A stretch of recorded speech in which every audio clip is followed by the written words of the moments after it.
ہاں اسی بیت ختیجہ میں وہ رات بھی آئی کہ جو جناب ختیجہ کی زندگی کی آخری رات تھی، اور جناب سیدہ بچپنے کا زمانہ ہے، بچپنا ہے جناب سیدہ کا.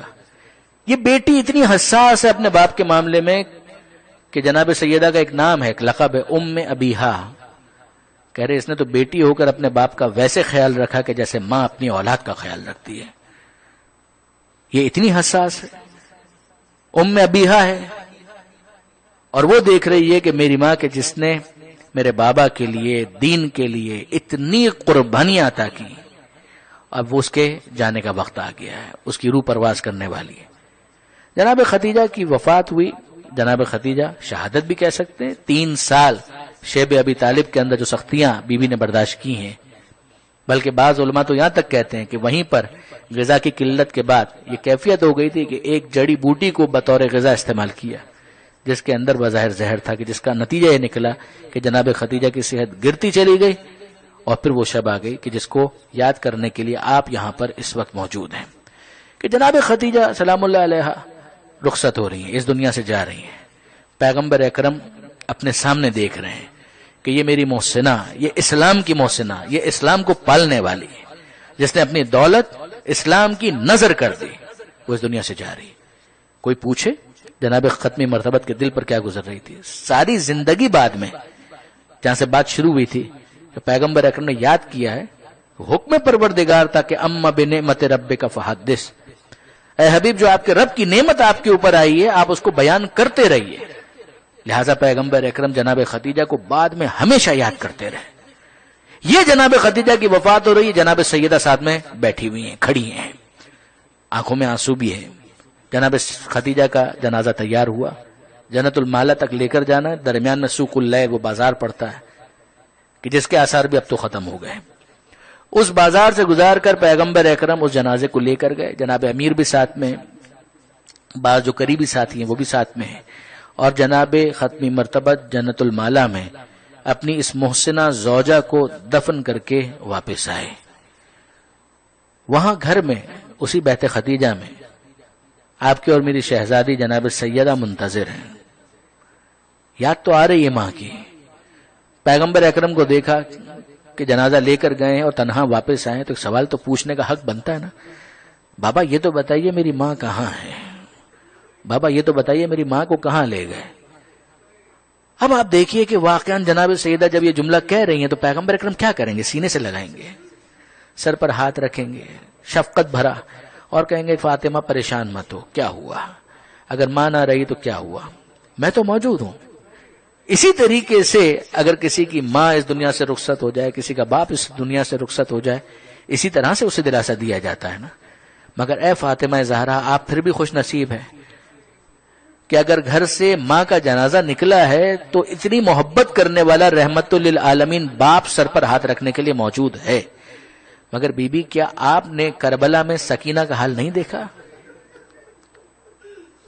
کیا اس کی کیفیت سے آپ واقف نہیں ہیں؟ نہیں برادران عزیز، میں کوئی تفصیل بیان نہیں کرنا چاہ رہا جناب سکینہ کی، میں تو فقط آپ کے ذہنوں کو متوجہ کر رہا ہوں کہ واقعاً وہ بھی تو ایک انداز ہے کہ ادھر باپ کا جنازہ سامنے آ رہا ہے اور کوئی دست شفقت پھیرنے والا نہیں ہے، بلکہ تماچے لگانے والے ہیں، گوشوارے چھیننے والے ہیں. مگر آئیے، نہیں میں یہاں پر آپ کو مزید نہیں روکوں گا، آگے بڑھیے.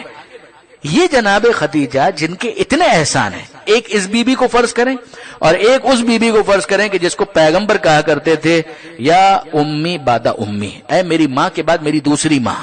وہ کون ہے؟ بنت اسد، جناب فاطمہ بنت اسد، جو مولا کی والدہ ہیں، پیغمبر کی چچی ہیں.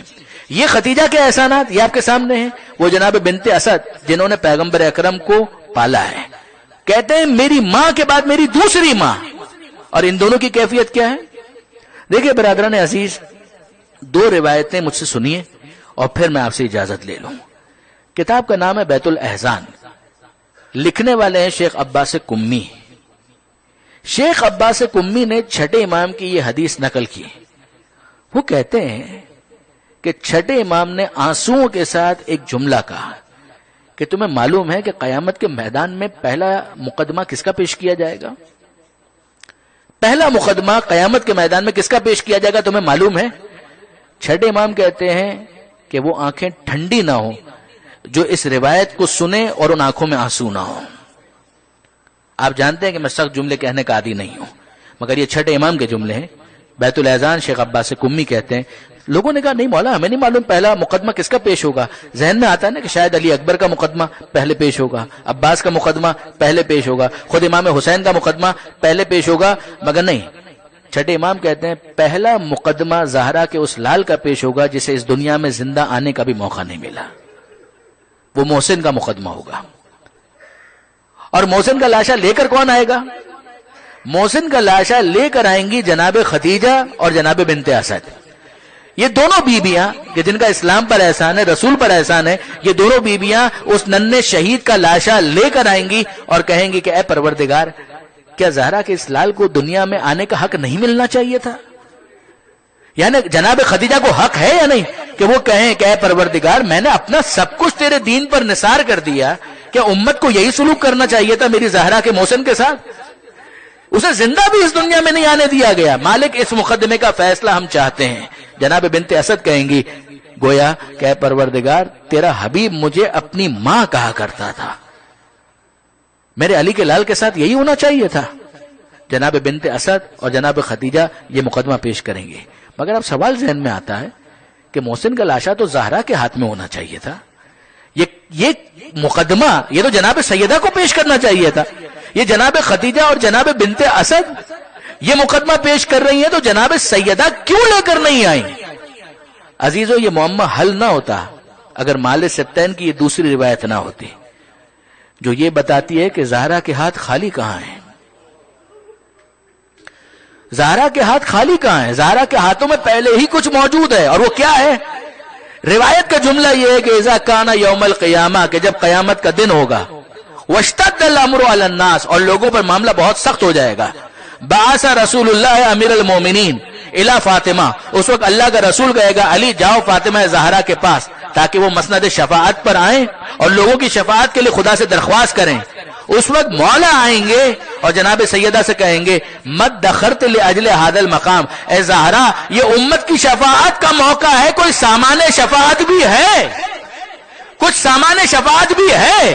اس وقت زہرا اپنے ہاتھوں کو ظاہر کریں گی اور بتائیں گی کہ کیا سامان شفاعت ہے۔ فاطمہ زہرا کہیں گی کفانا لاجل هذا المقام الیدان المقطوعتان من ابن العباس، اے ابو الحسن اس امت کی شفاعت کے لیے بہت کافی ہے۔ کیا کافی ہے؟ الیدان، دو ہاتھ بہت کافی ہیں۔ کون سے ہاتھ؟ المقطوعتان، کٹے ہوئے دو ہاتھ بہت کافی ہیں۔ یہ دو ہاتھ کس کے ہیں؟ زہرا کہیں گی من ابن العباس، ارے یہ میرے بیٹے عباس کے دو کٹے ہوئے بازو امت کی شفاعت کے لیے بہت کافی ہے۔ الا ولعنۃ اللہ علی القوم الظالمین وسیعلم الذین ظلموا ای منقلب ینقلبون۔